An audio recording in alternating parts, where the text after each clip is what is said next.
ఈ స్టోరీ మొదలయ్యేది బీహార్ రాష్ట్ర రాజధాని పట్నాలో ఉన్న పుల్వాలి షరీఫ్ అనే ఊరు నుండి. ఆ ఊర్లో జాఫరుద్దీన్ ఇంకా ఆయన భార్య షహనాజ్ ఇంకా వాళ్ళ ఇద్దరు కుమారులు నివసించేవారు. ఇదే ఊరికి చెందిన ఈ కుటుంబం గత 2 సంవత్సరాల బట్టి నోయిడాలో నివసించేవారు.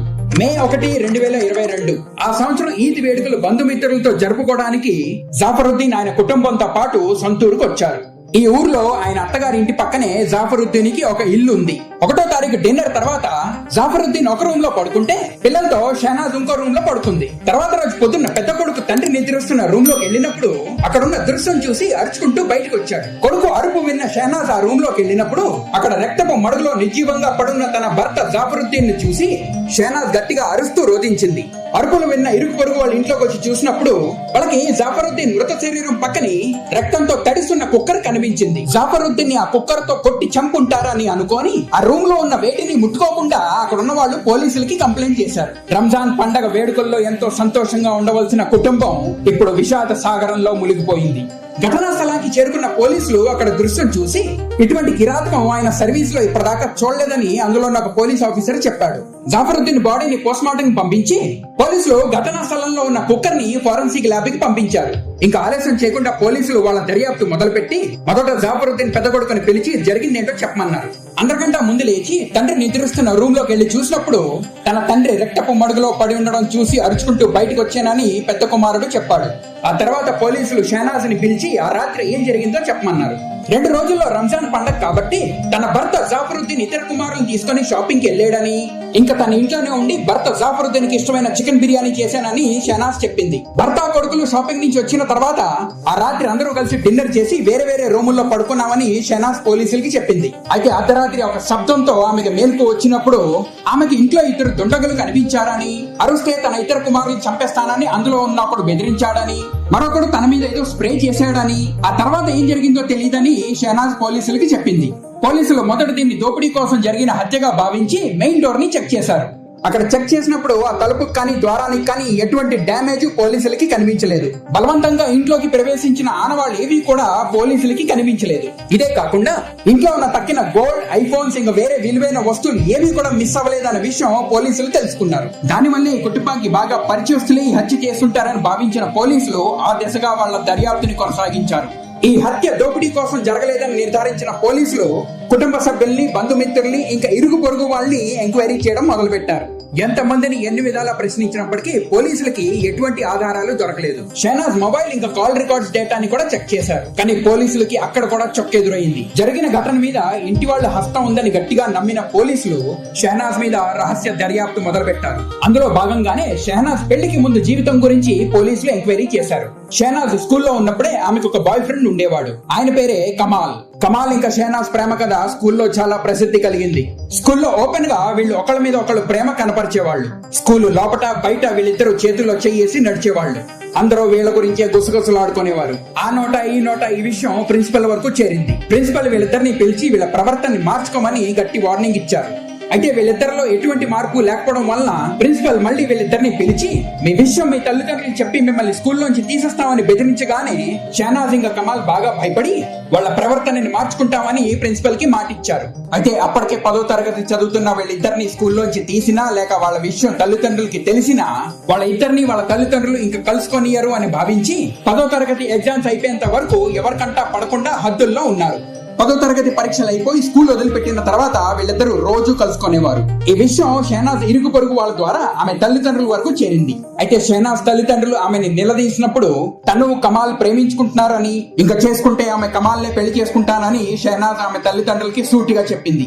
అయితే కమాల్ బాగా పేదవాడని, తను ఇంకా చదువుకుంటున్నాడు కాబట్టి తమ కూతుర్ని పెళ్లి చేసుకుని సుఖపట్టలేడని భావించిన షహనాజ్ తల్లిదండ్రులు ఈ పెళ్లికి నిరాకరించి వేరే సంబంధం చూడటం మొదలుపెట్టారు. అయితే వాళ్ళు ఉన్న ఊర్లో షహనాజ్ ఇంకా కమాల్ గురించి అందరికీ తెలుసు కాబట్టి ఏ సంబంధం షహనాజ్ కి ఆ ఊర్లో రాలేదు. అయితే షహనాజ్ కి బయట ఊర్ల నుంచి ఎన్నో సంబంధాలు వచ్చినప్పటికీ తల్లిదండ్రులు జాఫరుద్దీన్ అనే యువకుడిని షహనాజ్ కోసం సెలెక్ట్ చేశారు. జాఫరుద్దీన్ ఒక ఎలక్ట్రికల్ ఇంజనీర్. పట్నాలోనే ఒక కంపెనీలో మంచి ఉద్యోగం చేసేవాడు. పెళ్లైన కొన్నాళ్ళకే జాఫరుద్దీన్ కి సౌదీ అరేబియాలో ఒక మంచి ఉద్యోగం వచ్చింది. అయితే అప్పటికే గర్భవతి అయిన షహనాజ్ ని పట్నాలోనే ఉన్న ఆమె తల్లిదండ్రుల దగ్గర వదిలిపెట్టి జాఫరుద్దీన్ సౌదీ అరేబియాకి ఉద్యోగరీత్యా వెళ్ళిపోయాడు. కొన్నాళ్ళకి షహనాజ్ కి ఒక కొడుకు పుట్టాడు. అయితే జాఫరుద్దీన్ తన భార్య ఇంకా కొడుకుని సౌదీ అరేబియాకి తీసుకెళ్లలేడు కాబట్టి వాళ్ళు ఉండడానికి పట్నాలోనే షహనాజ్ వాళ్ళ తల్లిదండ్రుల ఇంటి పక్కనే జాఫరుద్దీన్ ఒక ఇల్లు కొన్నాడు. జాఫరుద్దీన్ సంవత్సరంలో కేవలం నెల రోజుల కోసమే సెలవు మీద పట్నాలో ఉన్న తన కుటుంబం దగ్గరికి వచ్చేవాడు. సంవత్సరంలో తక్కిన 11 నెలలు జాఫరుద్దీన్ సౌదీలోనే ఉండేవాడు. ఒకవైపు జాఫరుద్దీన్ తన కుటుంబం కోసం ఎంతో కష్టపడి పని చేస్తూ ఉంటే, మరోవైపు షహనాజ్ తన మొదటి ప్రేమని మర్చిపోలేక కమాల్ తో తన ప్రేమాయణం సాగిస్తూనే ఉంది. జాఫరుద్దీన్ ఎక్కువ సమయం సౌదీలోనే ఉండేవాడు కాబట్టి షహనాజ్ ఇంకా కమాల్ కి ఏ అడ్డు ఆపు లేకుండా అన్ని హద్దులు దాటారు. అటు జాఫరుద్దీన్ సౌదీ అరేబియాలో ఉద్యోగం చేస్తూ గడుపుతూ ఉంటే, ఇటు కమాల్ షహనాజ్ ఇంట్లో హద్దులు మీరుతూ సమయం గడిపేవాడు. కొంత సమయం దాటిన తర్వాత షహనాజ్ కి రెండో కొడుకు పుట్టాడు. అయితే షహనాజ్ ఇంకా కమాల్ సంబంధం గురించి ఆ నోట ఈ నోట పడి కొన్నాళ్ళకి జాఫరుద్దీన్ చెవిని పడింది. ఆ తర్వాత జాఫరుద్దీన్ భార్య షహనాజ్ ని నేరుగా ఈ విషయంలో నిలదీసినప్పుడు షహనాజ్ అమాయకురాలుగా నటించి కమాల్ తనకి చిన్ననాటి స్నేహితుడని, ఆ స్నేహ పరిచయంతోనే ఫోన్ లో మాట్లాడేదాన్నని, ఇంకా తనకి సహాయపడడానికి కమాల్ అప్పుడప్పుడు ఇంటికి వచ్చేవాడని షహనాజ్ జాఫరుద్దీన్ కి చెప్పింది. అయితే కమాల్ తో ఫోన్ లో మాట్లాడొద్దని, ఇంకా తనని ఇంటికి కూడా రానియద్దని జాఫరుద్దీన్ షహనాజ్ కి చెప్పాడు. షహనాజ్ జాఫరుద్దీన్ మాట విన్నట్టు నటించి కమాల్ తో తన ప్రేమాయణం ఆపకుండా సాగించింది. అయితే కొన్నాళ్ళ తర్వాత జాఫరుద్దీన్ కి ఉత్తరప్రదేశ్ లో ఉన్న నోయిడాలో మంచి ఉద్యోగం వచ్చింది. తన కుటుంబాన్ని చక్కదిద్దుకునే సరైన అవకాశం ఇదే అని భావించిన జాఫరుద్దీన్ సౌదీలో తన చేస్తున్న ఉద్యోగం వదిలిపెట్టి నోయిడా ఉద్యోగంలో జాయిన్ అయ్యాడు. పట్నాలో జరిగిన షహనాజ్ గత చరిత్ర తెలుసుకున్న పోలీసులు తక్కిన కథ తెలుసుకోవడానికి షహనాజ్ ని పోలీస్ స్టేషన్ కి పిలిచి ప్రశ్నించారు. అయితే అప్పటికి షహనాజ్ మీద ఎటువంటి ఆధారాలు పోలీస్ వద్ద లేవు కాబట్టి షహనాజ్ నోటి నుంచి నిజం రాబట్టడానికి ఒక ప్లాన్ చేశారు. అప్పటికే జైల్లో ఉన్న కొంతమంది ఫోటోల్ని షహనాజ్ కి చూపించి ఆ రాత్రి వాళ్ళ ఇంట్లోకి ప్రవేశించిన వాళ్ళు ఎవరైనా ఆ ఫోటోల్లో ఉన్నారేమో అని పోలీసులు షహనాజ్ ని గుర్తుపట్టమన్నారు. అయితే ఫోటోల్ని కొంతసేపు వరకు చూసిన షహనాజ్ అందులోంచి ఇద్దరిని గుర్తుపట్టి వాళ్ళ ఇంట్లోకి ప్రవేశించారని పోలీసులకి చెప్పింది. అయితే ఆ ఫోటోలన్నీ అప్పటికే జైల్లో ఉన్న ఖైదీలు కాబట్టి షహనాజ్ వాళ్ళని తప్పుదోవ పట్టించడానికి ప్రయత్నిస్తోందని తెలుసుకున్న పోలీసులు వాళ్ళదైన శైలిలో షహనాజ్ ని ప్రశ్నించడం మొదలు పెట్టారు. షహనాజ్ మీద ప్రశ్నల వర్షంతో కొంత ప్రెషర్ పెట్టగానే తన చేసిన నేరాన్ని ఒప్పుకొని నిజాన్నంతా బయట పెట్టింది. జాఫరుద్దీన్ కి నోయిడాలో ఉద్యోగం వచ్చిన తర్వాత కుటుంబం అంతా కలిసి ఉండడానికి జాఫరుద్దీన్ నోయిడాలో ఒక ఇల్లు తీసుకున్నాడు. పట్నా నుంచి నోయిడాకి ఫ్యామిలీని షిఫ్ట్ చేసిన జాఫర్ కి షహనాజ్ మీద నమ్మకం ఏర్పడటం మొదలైంది. తన భార్య షహనాజ్ కమాల్ ని పూర్తిగా మర్చిపోయిందని, ఇంకా కనీసం తను కమాల్ కి ఫోన్ కూడా చేయట్లేదని జాఫర్ భావించాడు. దానివల్లే షహనాజ్ ని ఆయన పూర్తిగా నమ్మడం మొదలు పెట్టాడు. అయితే షహనాజ్ కమాల్ ని మర్చిపోయిందన్న మాట నిజం కాదు. ఆమె కమాల్ కి ఫోన్ చేయట్లేదన్న మాట కూడా అబద్ధమే. నిజానికి షహనాజ్ వద్ద ఒక సీక్రెట్ మొబైల్ ఫోన్ ఉండేది. కమాల్ పేరు మీద ఉన్న ఒక సిమ్ కార్డ్ ని ఫోన్ లో వేసి జాఫర్ ఆఫీస్కి వెళ్ళిపోయిన తర్వాత రోజు షహనాజ్ ఆ సీక్రెట్ ఫోన్ ని తీసి కమాల్ తో మాట్లాడేది. షహనాజ్ కమాల్ తో మాట్లాడడానికి ఇంకా మెసేజ్లకి ఆ సీక్రెట్ ఫోన్ ని వాడేది. అయితే తన రెగ్యులర్ గా వాడే మొబైల్ నుంచి కమాల్ కి ఒక్క ఫోన్ కూడా చేసేది కాదు కాబట్టి ఆ మొబైల్ లో కమాల్ తో మాట్లాడిన రికార్డ్స్ ఏవీ లేవు. దానివల్లే తన భార్య కమాల్ ని పూర్తిగా మర్చిపోయిందని జాఫరుద్దీన్ భావించాడు. అయితే ఈ విధంగా నోయిడాలో 2 సంవత్సరాలు గడిచింది. ఈ 2 సంవత్సరాల్లో జాఫరుద్దీన్ కి ఆయన భార్య షహనాజ్ మీద పూర్తిగా నమ్మకం కుదిరింది. 2020లో పట్నాన్ని విడిచిపెట్టిన జాఫరుద్దీన్ కుటుంబం 2 సంవత్సరాల తర్వాత రంజాన్ పండగ బంధుమిత్రులతో జరుపుకోవడానికి జాఫరుద్దీన్ తన కుటుంబంతో పాటు పట్నాకి వెళ్ళడానికి నిర్ణయించుకున్నాడు. అయితే ఈ విషయం వినగానే షహనాజ్ ఇంకా కమాల్ ఎంతో సంతోషపడి వాళ్ళ ప్రేమ కలాపానికి మధ్యలో ఉన్న జాఫరుద్దీన్ ని పర్మనెంట్ గా నిర్మూలించాలని ప్లాన్ చేశారు. 2022 మే 1వ తారీఖు పొద్దున్న జాఫరుద్దీన్ తన భార్య షహనాజ్ ఇంకా ఇద్దరు పిల్లలతో పట్నాలో ఉన్న వాళ్ళ సొంత ఊరైన ఫుల్వారీ షరీఫ్ కి చేరుకున్నారు. సాయంత్రం వరకు వాళ్ళ బంధుమిత్రులతో గడిపిన జాఫర్ తర్వాత ఆయన ఇద్దరు కొడుకుల్ని తీసుకొని రంజాన్ షాపింగ్ కి వెళ్లారు. షహనాజ్ ఇంట్లోనే ఉండి జాఫరుద్దీన్ కి ఇష్టమైన చికెన్ బిర్యానీ వండింది. పిల్లలతో షాపింగ్ కి వెళ్లిన జాఫర్ తిరిగి వచ్చిన తర్వాత నలుగురు కలిసి డిన్నర్ చేశారు.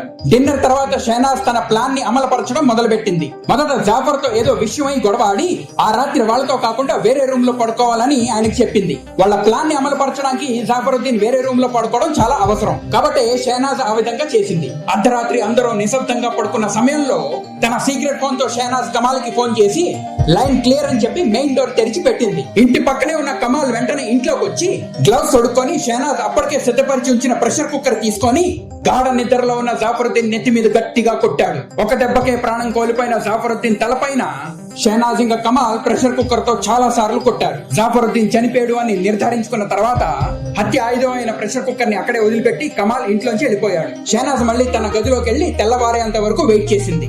ఇదంతా షహనాజ్ పోలీసులకు చెప్పి తన చేసిన నేరాన్ని ఒప్పుకుంది. ఇంకా ఆలస్యం చేయకుండా పోలీసులు కమాల్ ని కూడా అరెస్ట్ చేశారు. కమాల్ ఫోన్ ఇంకా షహనాజ్ దగ్గర ఉన్న సీక్రెట్ ఫోన్ రెండింటిని పోలీసులు స్వాధీనం చేసుకున్నారు. ఆ రాత్రి కమాల్ ఉన్న లొకేషన్ జాఫరుద్దీన్ ఇంటి చుట్టుపక్కల ఉన్నట్టు ప్రూవ్ అయింది.